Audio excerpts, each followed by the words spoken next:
Title দেখে ভাইবেন না যে 2026 শুধু বিএনপির জন্য একটা দুঃস্বপ্নের বছর হবে। 2026 ফ্যাসি বিরোধী সবার জন্য দুঃস্বপ্নের বছর হইতে পারে। আর এই দুঃস্বপ্নে পতিত করার দায় আমাদের সবার কম বেশি থাকলেও মাস্টার অব দ্য সেরিমনি হবে বিএনপি, আমাদের প্রিয় বিএনপি। কেন সেটা আলাপ করে নিই। আমি কয়েকদিন আগে একটা ভিডিও করেছিলাম যে বিএনপির কেরা উঠিছে, সেখানে আমি বলছি যে বিএনপি কেন এত নির্বাচন করে। আর সালাউদ্দিন সাহেব কইছে নির্বাচন দেরি করার পিছনে যুক্তিটা কি সেটা দিতে হবে। আমি কইছিলাম যুক্তিটা আমি দেব। তো কেরা উঠলে বুঝছেন তো কোন কেরা, ওইটাই। ওই কেরাতে মানুষ যেমন উত্তেজিত হয়ে যায়, তেমন বিএনপি 2025 সালে খুব উত্তেজিত হয়ে উঠছে। এই উত্তেজনার স্বপ্ন দোষ হবে 2026 সালে। আমি বানাইয়া কিছু বলতেছি না। বিএনপি মানে জিয়াউর রহমানের আদর্শের বিএনপি আমার খুব পছন্দের দল।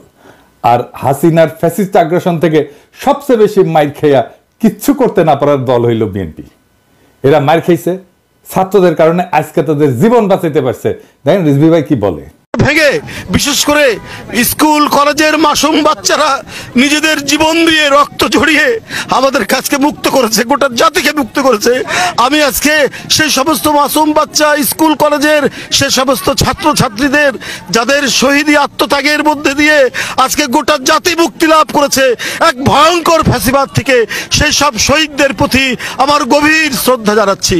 আমি শ্রদ্ধা জানাচ্ছি যারা পঙ্গুত্ব বরণ করেছে, যাদের চোখ চলে গেছে, যাদের পা চলে গেছে, আমি তাদের প্রতিও শ্রদ্ধা জ্ঞাপন করছি। আর পাশাপাশি আমি এটুকু বলতে চাই, সারা বাংলাদেশের আজকে গণতন্ত্রের যে বিজয় হয়েছে, এইটা আমাদেরকে, এই উল্লাসকে আমাদেরকে সংহত করতে হবে। আর যখন হাসিনা ছাত্রদের হাতে জয় বাংলা হইল, তখন বাইর হইয়া বাঘের মতো গর্জন করা এই দলের নাম হইতেছে বিএনপি। যারা এদের জীবন বাঁচাইলো, যাদের জন্য খালেদা জিয়া আজকে তার ছেলের বাসায়, যাদের আত্মত্যাগে আজকে বিএনপি নেতাদের এত লম্ফজম্প, তারাই নাকি আবার আন্দোলনের মূল মাস্টার মাইন্ড। বাংলাদেশের মানুষকে 16 বছর ফ্যাসিবাদের থেকে বাঁচানোর কি করছে বিএনপি? বাঁচাইতে পারছে? 1/11 ঘটানো বন্ধ করতে পারছে? তখন তো ক্ষমতায় বিএনপি জামাত পারেনি। বাংলাদেশের উপরে যাইতে বসে এই ফ্যাসিবাদী শাসন, এইটা থেকে মুক্ত করার জন্য বিএনপি কি করছে?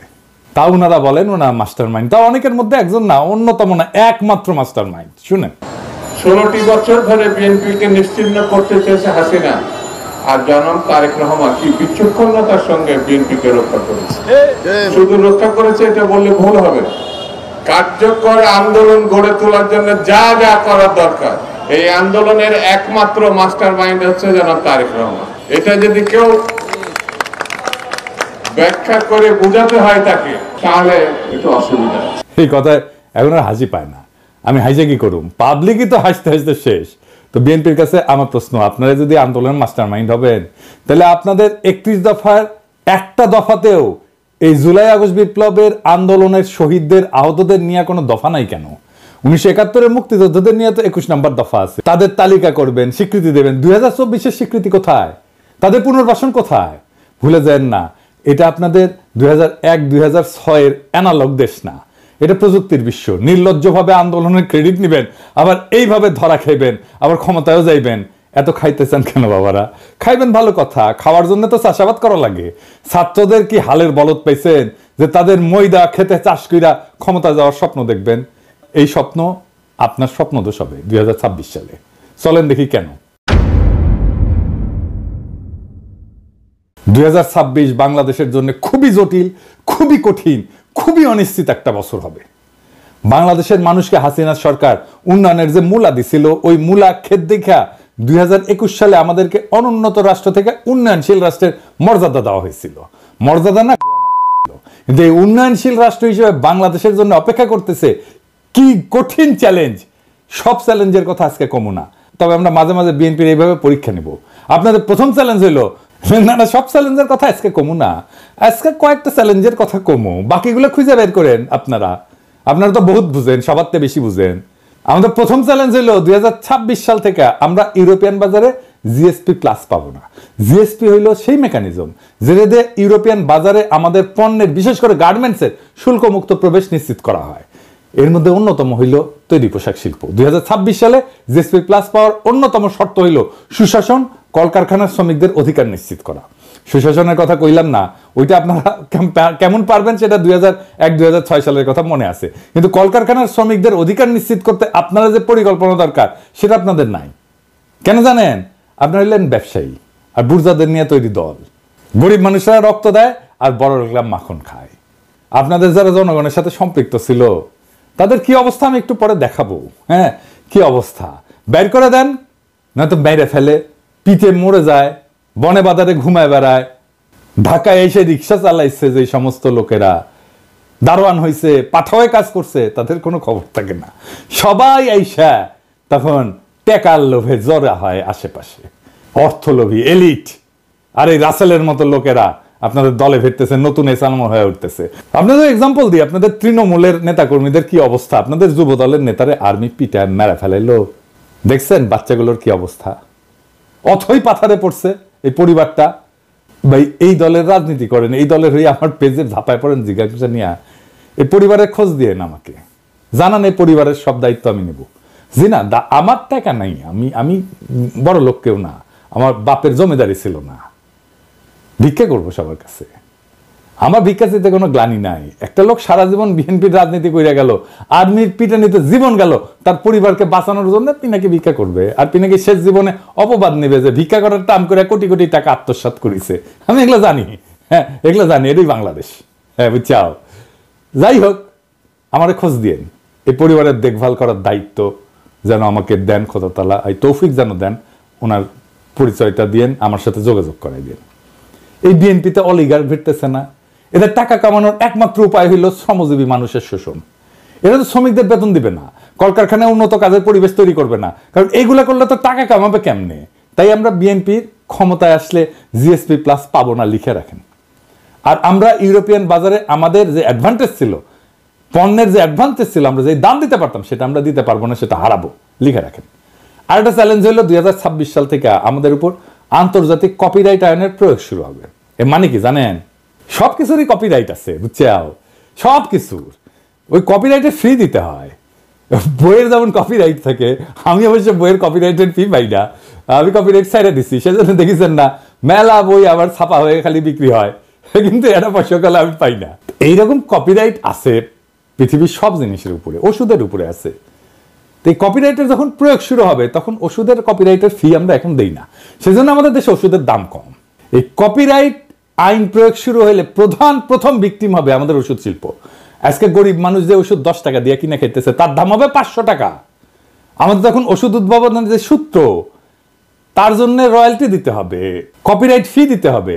অলরেডি আসন্ন দাম বাড়ার সাথে মানুষের অভ্যাস তৈরি করে নেওয়ার জন্য আইএমএফ ওষুধের দাম বাড়ানোর জন্য পরামর্শ দিছিল এবং ভ্যাট প্রয়োগ করছিল। আমরা দাবরানি দিছি, সরকার তাৎক্ষণিক সিদ্ধান্ত বাতিল করছে। আমরা ধন্যবাদ জানাই। অবশ্যই এইরকম জনমুখী সিদ্ধান্ত বিএনপি নিতে পারবে না, কারণ তাদের তো ব্যবসায়ী ক্লাবকে টাকা কামানোর ধান্দা করে দিতে হবে। অর্থাৎ বিএনপি ক্ষমতা আসলে 2026 সালে ওষুধ রপ্তানি বাদ দেন, দেশের মানুষকে কম দামে বা এখনকার দামে ওষুধ সরবরাহ করতে পারবেন না আপনারা। দেখেন আব্দুল মুক্তাদির কি বলেন, উনি ইনসেপ্টা কোম্পানির মালিক, আমার কালে বস ছিলেন ক্ষুদ্রকালে। 26-এর পরে আমাদের দেশে আর প্যাটেন্টেড ওষুধ তৈরি করতে পারবো না।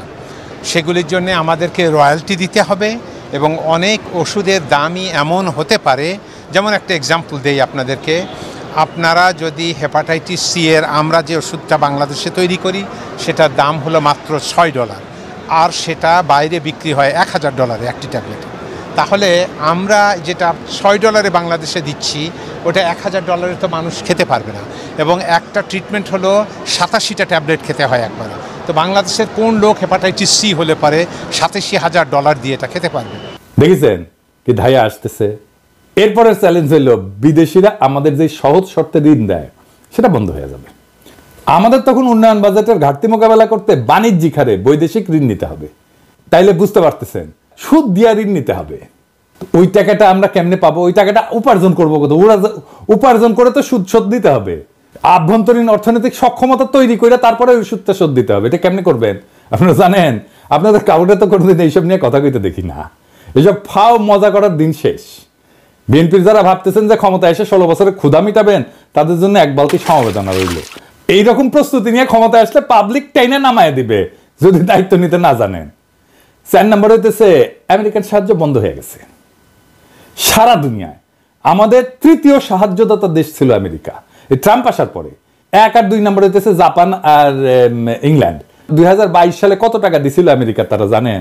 আমেরিকা, শুধু আমেরিকা $32 বিলিয়ন। এই টাকাটা হাওয়া হয়ে যাবে, কই পাবেন সেটা? $32 বিলিয়ন তো লাগবে, তাহলে কেমনে সামাল দেবেন? কোত্থেকে পাবেন? আমাদের পাশা ঢাকতে সামনে উদাম হয়, আর সামনে ঢাকতে পাশা উদাম হয়। পারবেন এই টাকার বিকল্প যোগান দিতে? পারবেন না ভাই। দেখেছেন তো IMF $4-5 বিলিয়ন দিতে কিরকম প্যারাপ্যারি করে। $32 বিলিয়ন কোটি থেকে পাবেন। তবে এইসব চ্যালেঞ্জের সমাধান আমাদের জানা আছে, কারণ আমরা গত 10 বছর যখন হাসিনারে খেদানোর আন্দোলন করেছি, তখন আমরা এটা নিয়ে কাজ করে রাখছি, ঠিক করে রাখছি। হাসিনা জয় বাংলা হইলে আমাদের কি কি করা লাগবে, এই সংকট মোকাবেলা করার জন্য কি কি করা লাগবে, সেটা আমাদের প্ল্যান করা আছে। তার প্রথম পদক্ষেপই ছিল প্রফেসর ইউনূসের মতো বিশ্ববরেণ্য ব্যক্তিকে প্রধান উপদেষ্টা পদে বসানো। আলহামদুলিল্লাহ আমরা এটা পারছি, উনি রাজি হয়েছেন। তিনি এমন একজন মানুষ যার আন্তর্জাতিক খ্যাতির কথা বিবেচনা করে বিশ্ব নেতারা আমাদের অভূতপূর্ব সুযোগ দেবেন এবং দিতেছেন। ট্রাম্প সব সাহায্য বন্ধ করে দিলেও রোহিঙ্গা ক্যাম্পে সাহায্য বন্ধ করে নাই। কাদের কারণে? আমাদের সরকারের কারণে, প্রফেসর ইউনূসের কারণে। তো প্রফেসর ইউনূসের এত গুরুত্ব কেন? কারণ যেই মানুষ তার অর্থনৈতিক মডেল দিয়া সারা বিশ্বে দারিদ্র মোকাবেলা করছেন, সেই মানুষের 3-0 কনসেপ্ট, যেটা আমি আগে কইছিলাম, এটা প্যারিস অলিম্পিকের মূল প্রতিপাদ্য বিষয় ছিল। উনি ছিলেন প্যারিস অলিম্পিকের একজন প্রধান ব্যক্তি।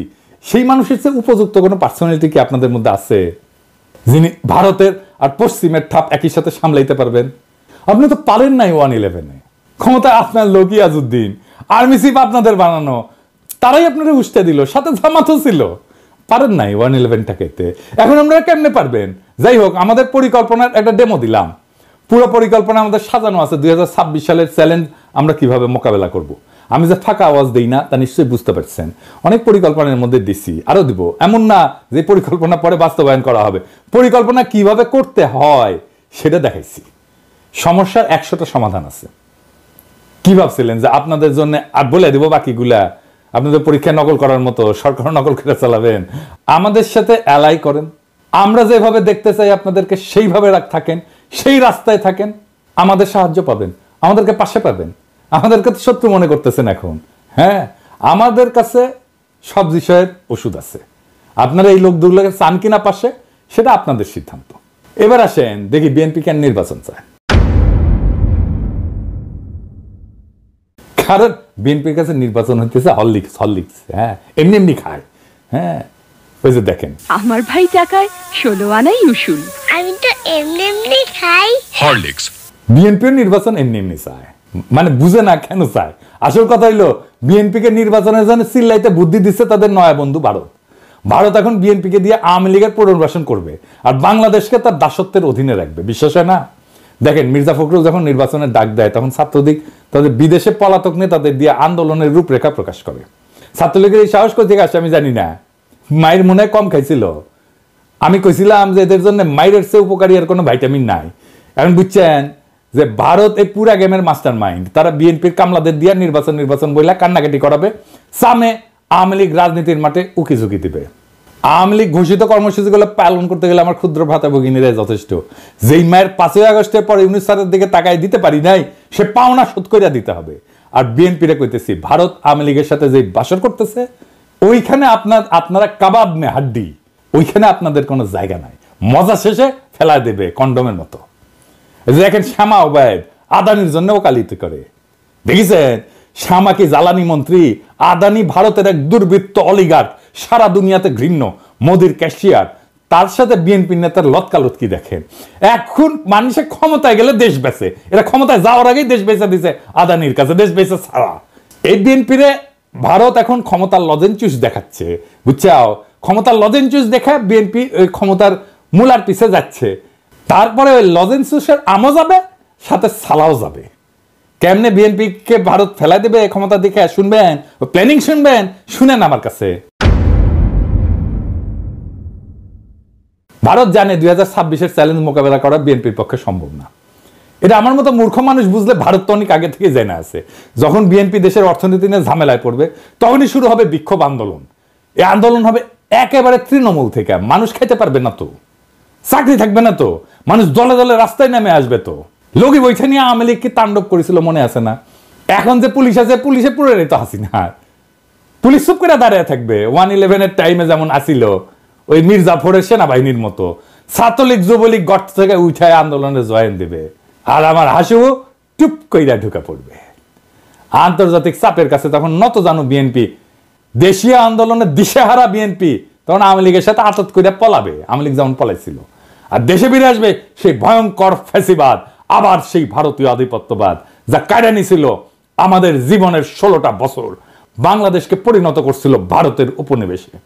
যারা কায়দা নিছিল বর্বর ভাবে আমাদের হাজার হাজার সন্তানদের জীবন, যারা আমাদের 25,000-এর মতো ছাত্র জনতাকে আহত করে চিরজীবনের জন্য পঙ্গু আর দৃষ্টিহীন করে দিছে, সেই আবু সাইদ মুগ্ধ ওয়াসিমদের রক্ত শুকানোর আগেই যেই দল নির্বাচন করে মুখে ফেনা তুলে ফেলাইতেছে, তারা আর যাই হোক দায়িত্ব নিতে পারবে না।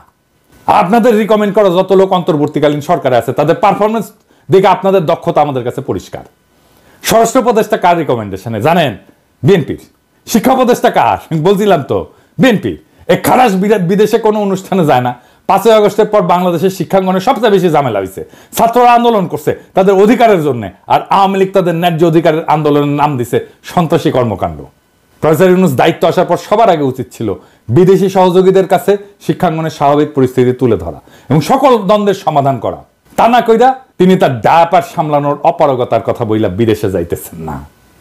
আপনি কি ভাবছেন স্যার আমরা বুঝি না? আপনাদের বিএনপির পরামর্শে আসছেন। ইউনূস স্যারের সরকারের ভাবমূর্তির জন্য কাজ করলে তো আপনার আসল লক্ষ্য পূরণ হবে না। বিএনপির 31 দফা দেখে তো মনে হয়েছে তারা শিক্ষাঙ্গনের সমস্যাটাই বুঝেন নাই। বুঝলে তো আর বই বিতরণ, শিক্ষাঙ্গনের বিরোধ এইগুলোর সমাধান আগে থেকেই করতেন। ছাত্র সংসদ নির্বাচনগুলোর কথা বলছি, বিশ্ববিদ্যালয়গুলোতে বিএনপি বাগড়া দিচ্ছে, ছাত্রদল বাগড়া দিচ্ছে। কেন? কারণ ছাত্রদল জিততে পারবে না বড় বড় বিশ্ববিদ্যালয়গুলোতে। আপনার তো নিজের স্বার্থ ছাড়া আর কিছু বুঝেন না, নিজের খুবই সংকীর্ণ স্বার্থ। ছাত্রদের স্বার্থ তো আপনাদের কাছে নাই, তাহলে তো আপনারা সংসদ নির্বাচনের কথা মেনে নিতেন। করতে চাচ্ছেন না কেন সংসদ নির্বাচন? বাগড়া দিচ্ছে কেন ছাত্রদল? তার মানে তো আপনারা পারবেন না, এটা হারে যাবেন। হারবেন যে জন্য, সেই জন্য আপনি ছাত্র সংসদ নির্বাচন হইতে দিবেন না। নির্বাচন করছেন, ম্যান্ডেট করছেন, গণপরিষদের নির্বাচন করেন, আমরা সবাই বলতেছি, সেটা তো করবেন না।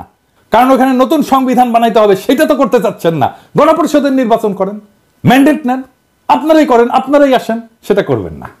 যারা বিপ্লব করলো, যারা দেশটাকে রক্ষা করলো রক্ত দিয়া, তাদের প্রতি আপনাদের পর্বত প্রমাণ ঘৃণা, শত্রু বানায় ফেলছেন তাদেরকে। আপনার 31 দফা দিচ্ছেন, এটা নিয়ে একটা ভিডিও দিব, দাঁড়ান। দিতেছিলাম না নেহায়েত মায়া করে, এতদিনের রাজপথের সহযোদ্ধা কেমনে কঠোর কথা কই। কিন্তু আপনারা এমন ভাবে অন্তর্বর্তীকালীন সরকারের উপর ঝেপে পড়েছেন যে না দিয়া তো উপায় নাই। 71 টিভিতে যাইয়া রুমিন ফারানা এই 71 টিভির দুর্বৃত্ত আওয়ামী ফ্যাসিস্ট বলার সে একটা বদমাইশের সাথে বৈশা কেমনে শফিকের সাথে কথা বলে শুনেন। ব্যর্থতা কি দেখলেন? আমি তো এটা ব্যর্থতা অনেকগুলো ডেটা আছে, সব জায়গায় সফল হওয়া যায় না। না ব্যর্থতা কিছু অংশ স্বীকার করবেন না, জার্নালিজম করেন না। ব্যর্থতা কিছু অংশ স্বীকার মানে 100তে 100 পেতে চান। 100তে 100 না না, আমি এটা বলছি না, আমি 90 বলি না। কিছু জায়গায় ব্যর্থতা আছে, কিন্তু আপনাদের উপদেষ্টারা তো নিজেকে নিজে মার্কিং করার সময় 3-4 দিতে পারছেন না 10-এ। আমি জানি না, আমি চিফ অ্যাডভাইজারের অফিসকে রিপ্রেজেন্ট করে আমি সে আলোকে বলছি। ওকে, দেখেছেন 71 টিভির সাথে বিএনপি এক হইয়া গেছে, দেখছেন? শফিক তো ভদ্র মানুষ, ছোটখাটো মানুষ। আমি যদি ওটি থাকলাম ইনি না, তোরে তুলে থাকনা মারলাম ইনি, অ্যাঙ্করের বাচ্চা, তোর অ্যাঙ্করগিরি আমি শিখাই দিলাম নি। 71 টিভি তো ভাঙ্গে চুরে ফেলছিল, ওটা বুলডোজারে কেন ঘুরাই দেয়নি? দেখেছেন এই সমস্ত? এখন দেখেছেন তো সব জায়গায় এই আওয়ামী দুর্বৃত্তগুলোর সাথে, ফ্যাসিবাদের এনাবলারের সাথে বিএনপির খাতির দেখেন, একসাথে ঝাঁপে পড়েছে শফিকের উপরে। জনতারে চেতায়েন না, আপনাদের কিন্তু ভারতেও জায়গা হবে না, মনে রেখেন কথাটা। অবশ্য আপনাদের মধ্যে রয়্যাল এজেন্ট যারা আছে তাদের জায়গা দিতে পারে। আলতাফ সাহেব তো বলছে বিএনপির মধ্যে রয়্যাল লোক আছে, জানেন তো? দেখেন ওই কি বলছেন। বিএনপির কিছু লোক আছে যারা নন আননোন না, নূতন না, পুরানা, নন রয়্যাল এজেন্ট। নন রয়্যাল এজেন্ট তারা এই দেশে যদি 100 টাকা কামাই করে 90 টাকা তারা ইন্ডিয়াতে পাঠায়।